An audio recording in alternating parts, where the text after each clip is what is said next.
Komið sæl og velkomin í viðræður þeirra sem leiða framboðlista í Vestmannaeyjum þetta vorið. Ég heiti Anna Kristín Jónsdóttir og í Eyjum búa 4500 manns. Hefur fjölgað rúmlega 200 frá síðustu kosningum. Meiri hluta í bæjarstjórn mynda 3 fulltrúar H-lista fyrir Heimaey og 2 fulltrúar Eyjalistans. Í minni hluta eru 4 fulltrúar Sjálfstæðisflokks. Og 16. maí þá geta kjósendur í Eyjum valið milli 3 framboða, Eyjalistans, Miðflokksins og Sjálfstæðisflokksins. Og hingað í Ráðhúsi í Eyjum eru komnir oddvitarnir og ég bið þau að kynna sig og byrja hérna mér á vinstri hönd. Já, ég heiti Arndís María Kjartansdóttir og ég í framboði fyrir Eyjalistan. Ég heiti Eyþór Harðarson og ég í framboði fyrir Sjálfstæðisflokkin. Ég heiti Jón Þór Guðjónsson og ég í framboði fyrir Miðflokkinn. Þakka ykkur fyrir og bara öll velkomin. Ég býð ykkur hingað til Eyja, velkomin. En það aðeins eitt ykkar sem situr í bæjarstjórninni núna og það Eyþór og það ljóst að verða töluverðar breytingar á bæjarstjórninni í vor og svo bara sjá hvernig nýjir vendir sópa. En hvað kosið í Vestmannaeyjum 16. maí og á hvað leggið þið fyrst og fremst áherslu í ykkar framboði og ég byrja bara á þér, Eyþór. Ég held að svona þegar maður horfir yfir sviðið núna þá verður nú dálítið bara valið það hvaða fólk þú vilt sjá til að stýra bænum á næsta kjörtímabili. En auðvitað það bara þessi grunninnviðir okkar sem skólastarfið, leikskólar, grunnskólar, félagsþjónustan.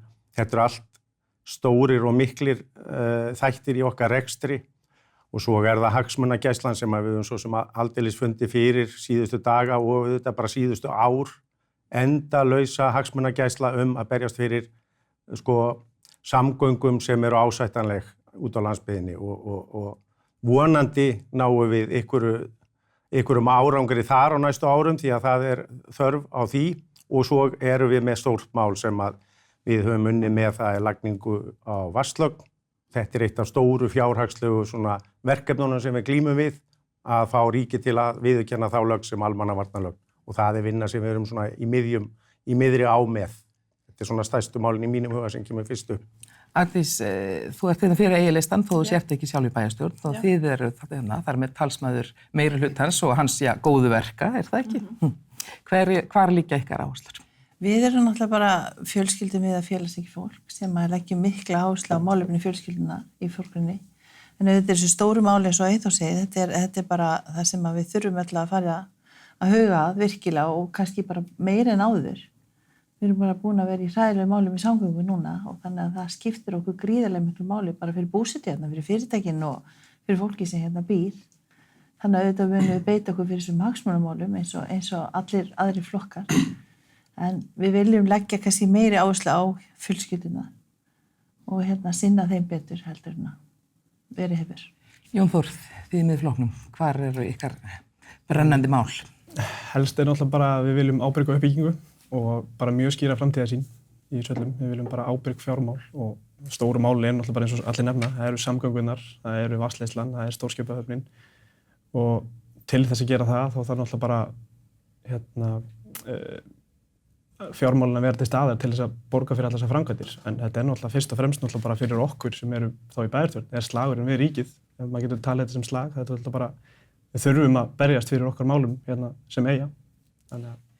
Þið nefnið öll samgöngurnar og miðað við fréttaflutning undanfarna daga og vikna, þá kemur það nú kannski ekki á óvart. Eins og flesti vitað, þá landið í Höfn búin að vera lokuð lungan af árinu eiginlega, bara full af sandi og við komum nú reyndar ég og félagi minn hingað fljúgandi í morgun en það ekki mikið framboð á flugsætum.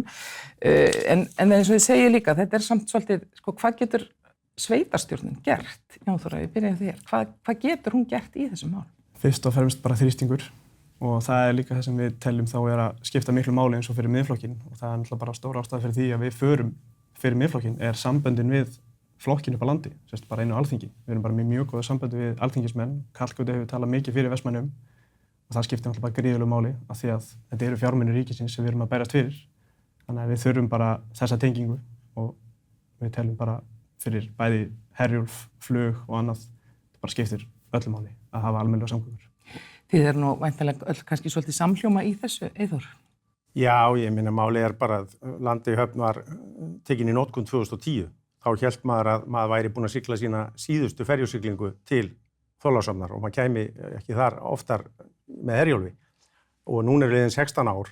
Það er með ólíkindum að, og þá getum að tala alla ábyrgð á þingmönnum og ráðherrum síðustu 10 ára. Það hefur ekkert gerst í þessu máli. En aftur á móti núna, og við bindum mikla vonir við skýrslu sem að koma frá Vegagerðinni, sem unnin af danskri straumfræðistofnun. Þar verða úrbætur eða kynntar sem að lúta að því hvernig á að klára höfnina eða gera hana þannig að hún getur orðið heilsárshöfn og þá ekki eftir neina bíða annað en að núverandi stjórnvöld og allir sem að eru þar á þingi fylkist á bakvið þá framkvæmd að klára þessa höfn því að hún bara ekki kláruð. Þetta ekki spurningin að byggja ykkur höfn, þetta spurningin að klára verk sem var hafið 2007-08.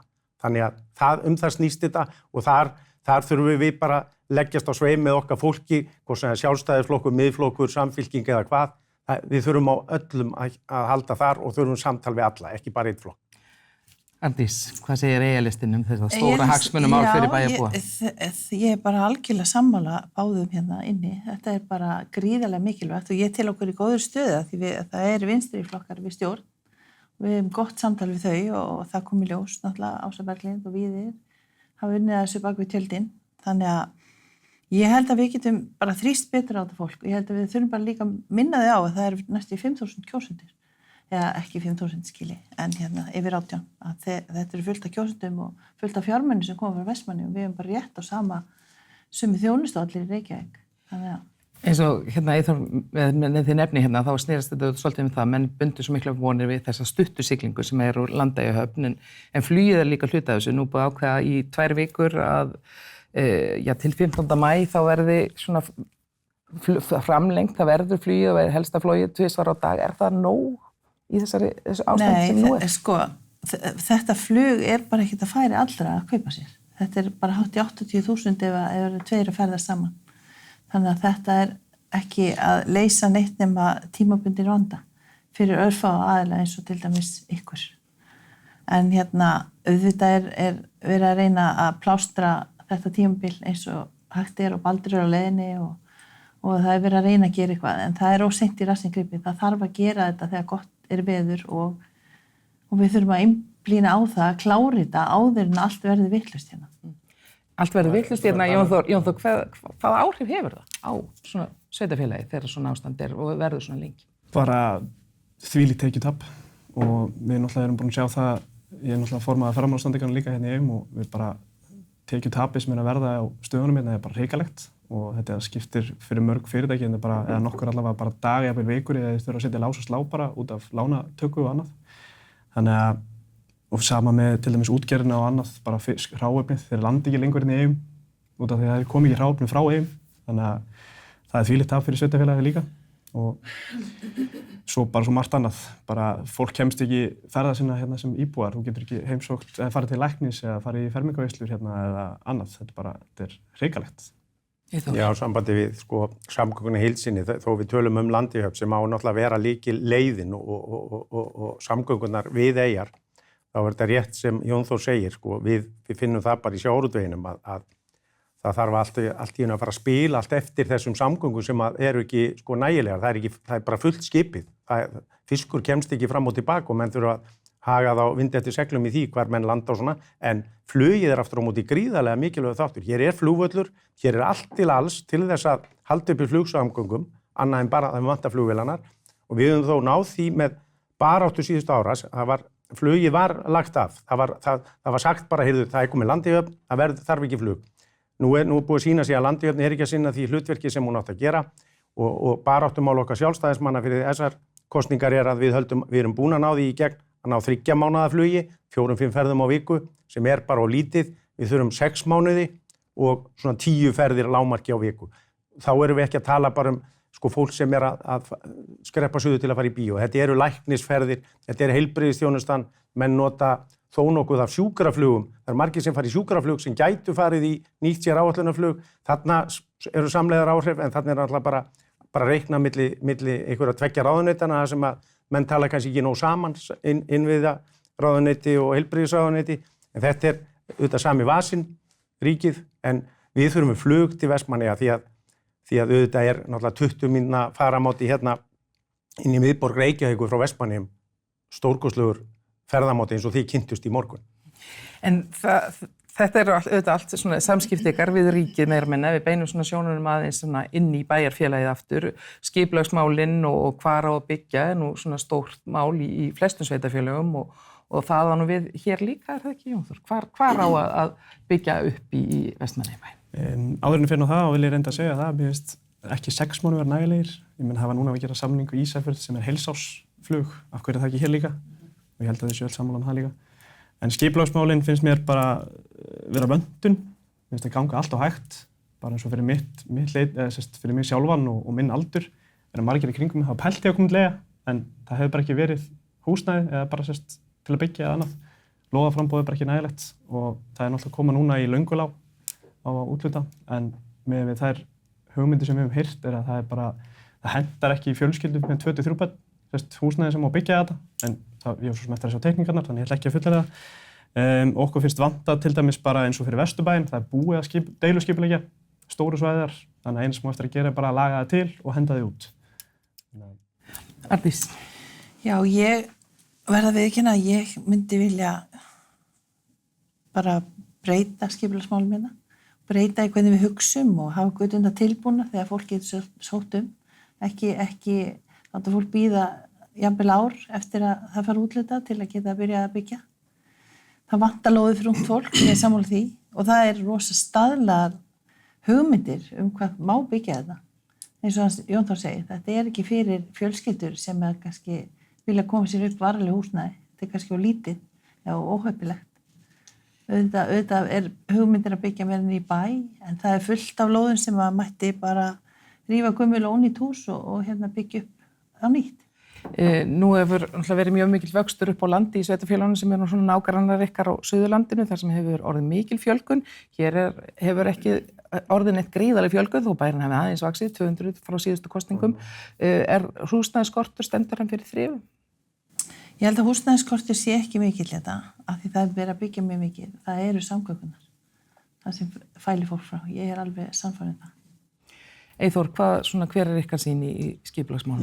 Við erum í rauninni, ég veit ekki hvort ég sé svona, hvað sýn, kollega mínir hafi á sér mál, finnist vanta lóður og svona, það er verið að leggja lokahönd á hönnun á hverfi, hérna þar sem er milli 90 og 100 íbúðir verða í, hérna upp við Löngulá, frábært hverfi, þar sem að verður í rauninni mjög blönduð byggð, mjög blönduð, hvað maður sé stærðir af íbúðum og með, svona helmingurinn af þeim verður hugsað með aðgengi fyrir eldri borgara og fatlaða. Þú veist, þannig að þetta er alveg stórkostlegt svona skipulag í mínum huga og síðustu árin sem að hefur verið byggt upp hérna í heilu hverfunum vestur í bæ, í rauninni ótrúlega uppbygging og það hefur ekki verið þannig að fólk komið til Eyja og hafi ekki fengið annarkvort lóð eða húsnæði. Ég kannast ekki við þessa útskýringu hjá Jón Þóri að ungt fólk hafi ekki getað komið til Eyja út að það vantaði lóðir eða húsnæði. Það hefur bara verið, það var núna síðast fyrir 3 mánuðum var verið að útluta lóðum í heila nýja götur sem hefur verið að undirbúa hérna í miðgerði.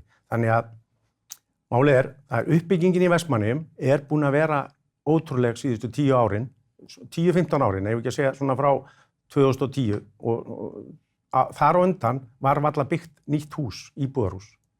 Þú veist, það var bara þannig staða. Núna og með landihöfn og breyttu svona árferði, þá hefur fólk fengið trú á Vestmannaeyjum og það fjárfestir hérna í nýjum húsum sem það gerði ekki áður.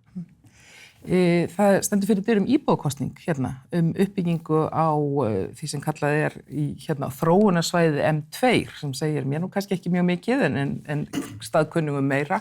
Þannig er verið að tala það hvort að eigi að fara að taka í brúk eða svæði sem fór undir í gosi. Hvað finnst þér það? Og hvernig líst þér á þessa kosningu? Já, ég verða að segja, mér líst ekkert sérlega vel á að kjósum eitthvað sem við vitum ekki eins og hvað kostar. Hvað mikla framkvæmd þurfa að vera þarna. Það þarf að flytja rafmagnsstrengi og fleira. Þannig að meðan það eru fullt af lóðum í miðbænum sem mætti betur nýta og endurnýta, að þá sé ég ekki ástæðu til að gera þetta. En það mín skoðun á þessu. Ég held að við þurfum ekki að fá meira land þarna undir íbúðabyggð. Það bara fullt af öðrum stöðum sem hægt að byggja hérna í Vestmannaeyjum. Hvernig líst þér á þessi áform og þetta er náttúrulega eitthvað sem að íbúar eiga eftir að taka afstöðu til? Ég er nokkuð sammála Dísu með þetta, að við lifum ekki við þann lúxus ennþá að það er lóðaskortur í Vestmannaeyjum, þannig að ég sé ekki af hverju við eigum að eyða fullt af fjármagni í það að grafa upp heilt hraun og þó að þetta sé fínt á framtíðarplani og jafnvel hefur maður séð plan það að búa til nýja miðbæ og allt svoleiðis, en mér finnst ekki vera komið að því og líka það bara efnistakar sem verður þarna, hvar á að geyma þetta efni, það kostar, hefur við heyrt, það kostar 500 milljónir að geyma svona efni. Þannig að ég veit ekki hver á að geyma það og punga því út. Eyþór, hvað segir þú? Þetta er búið að vera í umræðinni svo sem frá því fyrir síðustu kosningar. Þessi hugmynd og hefur lengi verið, menn að vilja grafa sig þarna inn í hraunu og sennilega fyrir margra áratuga gamlar hugmyndir að væri gaman að grafa þetta upp. Ég segi svo sem eins og þau, þetta er kannski ekki það sem við þurfum að gera alveg á þetta er ekki næst á dagskrá að eyða peningum í að fara að moka þessu. Maður sá einu sinni svona tækifæri í þessu hvort að þetta væri jafnvel efnið í hafnagarða og stórskipahöfn. En þetta er víst of lítið eða þetta er ekki nógu stórt grjótið í þessu til þess að nýti það. En aftur á móti má alveg kjósa þetta fyrir mér. Þú veist, ég er ekkert á móti því að það sé íbúakosning til að kanna hug Vestmanneyinga hvort að þetta sé einhver hugmynd að framtíðarsvæði til að moka upp einhverja geil inn í hraunið. Því að það er nú kannski með Vestmanneyinga að þetta er ekkert svona hraun sem að, ég ekki að segja það, svona fyrir 50 árum, það þykir einhvern sérstaklega mikið vænt þetta hraun. Þetta er ekki þannig í huga okkar, svona þannig náttúruminjar að megi klóra eitthvað í það, svona þarna niður í bæ, en ég held bara að það sé bara ekki komið að því að fara að skipuleggja einhverja byggð eða miðbæjarsvæði þarna strax, en sannarlega í framtíðinni getur þetta orðið einhver hugmynd fyrir komandi kynslóðir. Þannig að svona með ykkar afstöðu þá er kannski litla líkur á því að þetta verði samþykkt, en íbúakosningin verður samt haldin. Íbúakosningin verður og þetta er í rauninni ekkert bindandi kosning. Þetta er bara skoðanakönnun, bara til að kanna hug íbúa eins og þá núverandi meiri hluti sem að Arndís situr eða tilheyrir hefur komið á koppinn þessari. Og þá skilur maður bara ekki af hverju að vera eða peningi í þetta, íbúakosningunum sjálfa. Já. Ef þetta skiptir svo sem ykkur máli, kosti. Ég svo svona sammála því. Ég þarf ekki að vera sammála fyrir mínum í því að mér finnst þetta ekki skynsamlegt. Mér finnst ekki skynsamlegt að bjóða fólku að kjósa upp á þetta eða kjósa þetta þegar það svona litlar upplýsingar sem fylgja. Það ekki vita hvað þetta kostar, það ekki vita hvað að geyma efni, það ekki vita hvað kemur þarna eða hvernig þetta verður eða neitt. Ég minnst þurfa miklu meiri upplýsingar fyrir fólk sem fara í íbúakosningu bara hvaða mál sem er. En svo bara verður að sjá hver niðurstaðan verður á þessu, en svona með við ykkar undirtektir þá nú kannski ólíklegt að mikið breytist, en þetta kannski eins og margt, þetta er kannski ágætis hugmynd, en það bara kannski ekki komið að þessu núna í mínum huga, þetta er dálítið þannig. En það eru samt mörg verkefni, þú hafi nefnt bæði, það er náttúrulega verið samgöngumálin og vatnsleiðslan og það er líka eitthvað, þannig að þetta er mikið til samt, þetta er þetta samspil við ríkið sem er verður stórt verkefni og fyrir nýja sveitarstjórn. Algjörlega. Vatnsleiðslan er bara, ef það er ekki vatn í þetta, þá náttúrulega býr ekki hérna, það segir sér sjálft. Þannig að þetta er bara sami slagurinn sem við þurfum að taka við ríkið, eins og sem við þurfum þá virkilega mikið að gera. Bara berjast fyrir því að það sé örugg vatnsleiðsla hérna. Og ég held að Eyþór svo sem kannski þekkja það best, hann er búinn að vera í bæjarstjórn með það og mikilvægt þess að fá þessa lögn svo sem bara yfir, sem bara því að við vitum svo sem ekki, sem bara íbúi út í bæ, hversu örugg þessi viðgerð var gerð á lögninni hérna við höfnunni þegar hún skadaðist. Þannig að við höfum ekki hugmynd í rauninni. Dísa? Já, við þurfum alltaf að taka slagið við ríkið, það er ljóst. Við getum líka kannski bara fengið ríkið í lið með okkur meira. Við þurfum bara úrlausnir, þeir hljóta að skilja það, þeir hljóta að vera að fara að sjá það. Þannig ég trúi bara ekki öðru en að það er hægt að ýta meira á það og heimta meira og þrýsta meira og biðja meira og í samvinnu. Þú getur ekki boðið heilu bæjarfélag upp á þetta, endalaust. Já, þetta er búið að vera eitt af þessum málum sem við börðumst fyrir síðustu kosningar að við töldum að það væri í rauninni ótrúlega svona varasamt að treysta bara eina vatnslögn sem er hérna á milli lands og eyja, því að áður fyrr frá því 68 það var lögð vatnsleiðsla 68. Áður voru við að safna vatni í brunna við húsin og ég man meira sér eftir þeim tíma. Við nennum nú ekki aftur þangað. Jú, hún var ekki búin að heyra þessa sögu. Nei, ég að tala með að fara í brunnana. Já, ég ætla að vera að meina að þú nettir ekki að heyra söguna mína frá því ég örgla upp í Höll. En svo 71 var lögð önnur, skilur. Við höfum efni á þessu, Vatnsveita Vestmannaeyja á sínum tíma. En síðan eru þessar 2 lagnir orðnar ónýtar og það var lögn 2007, því að það oft gott bara að hafa þessa sögu svona til að fólk átti sig á stöðinni. Þegar maður áttaði sig á því að það væri bara ein vatnslögn hérna, þá hugsaði maður, býtu, ef að hún brestur, eins og getur nú gerst, og hefur sýnt sig að hún tjónaðist og við vorum heppin og hún fór ekki alveg, þá vorum við vatnslaus í Eyjum og þá þarf, eins og við tölum þetta gerist rétt eftir að það var verið að rýma Grindavík. Þetta, þú veist, það hefði orðið rýming í Vestmanni. Og hvað kostar það fyrir ríkið? Nema það, við vorum ákveðin í því, við ætlum að leggja aðra vatnslögn, en leituðum eftir stuðningi við ríkið að við skulum sjá eina vatnslögn, en ekki eðlilegt að ef að sú vatnslögn brestur, að ríkið sé með aðra lögn á sinni könnu sem við köllum almannavarnalögn. Til þess, ef að önnur brestur, þá ekki komið almannavarna ástand í Vestmannum eins og það var komið þegar að það tjónaðist í innsiglingunni hérna fyrir 2,5 ári vatnslögnin. Þannig að sýndi sig bara þá hvað við vorum á tæpum stað gagnvart því að þurfa að rýma eyjuna. Þess vegna erum við núna búin að halda áfram með þetta vatnsmál eða vatnslögnina þannig að hún verður lögð í sumar í ágúst. Þá getum við anda léttar að verði ekki vatnslaus í Vestmannaeyjum og baráttan, ríkið nú þegar búin að viðurkenna 800 milljónir af þessum tæpum 3 milljörðum sem þetta kostar og verkefni okkar að halda áfram að menn viðurkenni og við mætum allstað skilningi, það vantar bara að klára þetta. En ef við hugsaum aðeins líka þjónustuna hérna í bænum, þú talar það að þið væri fjölskyldan væri í fyrirrúmi, hvar þarf helst að bæta þjónustu hér í Eyjum?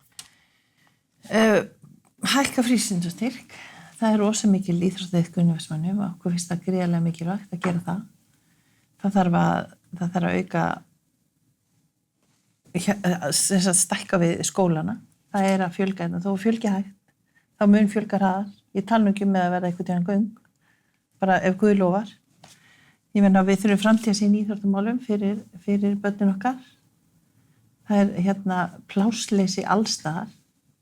Þannig að við viljum bara einblína svolítið mikið á fjölskyldur. Við viljum bara kenna það fyrir nemendur með erlent tungumál sem móðmál og við viljum bara bæta alla þjónustu sem við mögulega getum bætt. Jón Þór, hvað þarf helst að laga? Það ýmislegt svo sem. Það fyrir kannski ungt fjölskyldufólk finnst okkur þurfa að vera skoða þessi leikskólamál til dæmis.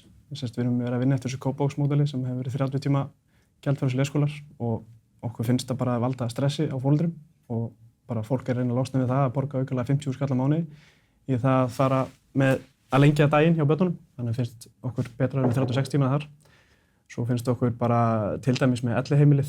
Það þarf að vera eitthvað plan til. Ég veit að ríki á að koma eins og Húsavík að koma með pening upp á 80% inn í fjármagnið þar. Það ekkert búið að plana neitt hvernig elliheimili mun koma til með að líta út eða hvar á að setja eða annað. Þannig að við þurfum að vera búin að skipuleggja það. Og það ekkert langt í það að aldurinn eins og boomersaldurinn sem kallaður, að hann að fara detta á aldur. Afsækja ég Þór að horfa á þig. Hvað kallar þetta? Boomersaldurinn. Boomersaldur? Ég honum það? Ég held það, já. Þannig að þetta það er ýmislegt. Það er ýmislegt. Eyþór, örstutt með þjónustuna við bæjarbúa? Já, bara það eins og ég sagði í byrjun, að bara við leggjum mikla áherslu á góða þjónustu einmitt við bara fjölskyldur og við erum í rauninni mjög fjölskyldumiðuð svo sem held ég og öll hérna í bæjarfélaginu sem hafa stjórnað undanfarna áratugi. Við erum með stórkostlegt íþróttafélag, IBF íþróttafélag og fjölda annarra íþróttafélaga sem við þurfum að sinna líka. Við erum með ótrúlega flotta uppbyggingu í íþróttainnviðum, klára gervigras á Hásteinsvöll og flóðlýsingu núna í haust og við erum að hefja núna metnaðarfulla uppbyggingu í íþróttahúsinu og bara þessum árum sem ég hef verið viðloðandi sveitarstjórn núna, þá búið að, eins og ég talaði húsbyggingarna, hvað búið að vera mikil uppgangur í Vestmanni. Maður búin að vera í því að samþykkja núna 2 sinnum stækkun á kirkjugerði þar sem að Við erum að stækka leikskólan og búið að bæta við 60 leikskólaplássum í Vestmannaeyjum bara núna á þessum stuttatíma sem ég hef verið í þessu. Þannig að ég held að það sé ótrúlega mikið í gangi og auðvitað er líflegt íþróttastarf kannski hluti að því út ef við stutt við það, alveg eins og Arndís segir, þau vilja hækka frístundastyrkin, við ætlum stefnum líka á að hækka hann og bæta þannig starfið hjá íþróttafélagunum með góðum þjálfurum og svona. Svona alveg í blá endan, ef það verða breytingar hérna í vor með að segja og við getum bara nefnt það ykkar sem þið myndi helst vilja starfa með eftir kosningar. Dísa, hvort myndur vilja vera með Jóni Þóri eða í Þóri? Oh my lord, herðu, ég bara myndi starfa með bara báðum eða hvort sem ég Þjóðstjórn í Eyjum. Já, ég bara veit ekki, mér líst bara vel á alla. Ef að við myndum ekki ná hreinu meirihluta meira. Sem þið gerir ekki. Sem að ég vona að við náum og ætlum að stefna á. En ég segi bara, mér líka bara svo vel við þetta báða þess aðeila. Það væri erfitt að gera svona, þú veist, svona upp í svona þætti. Mér finnst bara, eins og ég hef sagt áður, mér finnst þetta bara gott fólk í öllum framboðum og ég bara horfi í björtum augum á næsta tímabil. Jón Þór, þú mátt nefna hvort þeirra. Bara annað hvort þeirra? Já. Ég er minninni. Ég er til í að taka þann sem vill hætta þessum bútasum og fara í framtíðarsýnina. Þannig að sá sem er til í það, þá við tökum þann. Ég bara þakka oddvitum framboðslistana í Eyjum, Arndísi Maríu Kjartansdóttur, Eyþóri Harðarsyni og Jóni Þór Guðjónssoni fyrir samtalið og við kveðjum úr Ráðhúsinu í Vestmannaeyjum. Verið sæl.